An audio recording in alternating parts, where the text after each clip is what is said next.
जिरावी विच पानी कोई नहीं थे, अपनी कहानी कोई नहीं, आ गया पानी, बनाओ कहानी। जो सब कुछ पाकिस्तान में हो रहा है, इसको आप कुदरती आफत का नाम दें या हुकूमतों की नाअहली कहें, पर मुझे दुख है उस इंसान का जिसकी कुल जिंदगी दरियाओं के करीब देहाती इलाकों में खेती बाड़ी और मवेशी पालना है।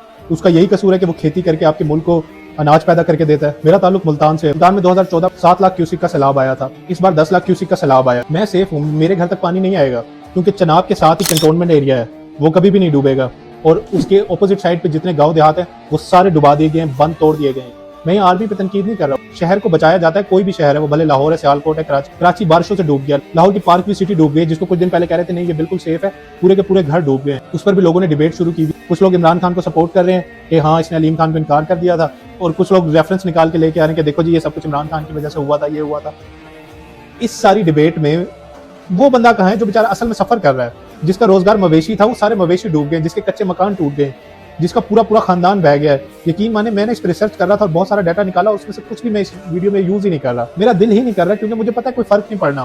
कंटेंट क्रिएटर कैश कर रहे हैं, उसको सब के पास जा जाके वीडियोस बना रहे हैं। सिर्फ 10 से 20% बंदा है जो असल में काम कर रहा है, बाकी सारे लोग अपने अकाउंट्स मोनेटाइज करवा रहे हैं। चलो आप धड़ाधड़ वीडियोस डाल। मैं इस टॉपिक पे बात नहीं करना चाहता था, पर असल जो चीज मुझे दुख पहुंचा रही थी वो ये थी कि मैं सोच रहा था कि अगर मैं वो लड़का होता जो दरिया के करीब रह रहा था और अचानक सैलाब आता है, माँ बाप, भाई बहन, जानवर, खेती बाड़ी, घर सब एक सेकंड में खत्म, ठीक है। और हुकूमत रिलीफ फंड के नाम पे क्या थोड़े से कैंप्स लगाएगी, कल उनको मकान बना के देगी?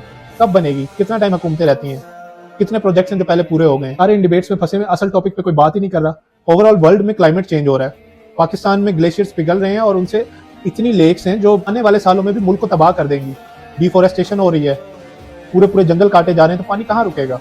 ठीक है। और इस सब में हम पाकिस्तान का या इंडिया का भी इतना कसूर नहीं है। लोग इंडिया को भी ब्लेम करें कि ये पानी खोल रहा है। चाइना 31% इन्वॉल्व है इस पोल्यूशन में, यूएसए 13% है, और पाकिस्तान दूर दूर तक कहीं नहीं आता क्योंकि सबसे ज्यादा फ्यूल ये दो कंट्रीज बर्न कर रही हैं, 31% चाइना और 13% यूएसए। और उन्हें क्या, वो पैसा बना रहे हैं, बिजनेस हो रहा है उनका। सफर कौन कर रहे हैं? हम लोग।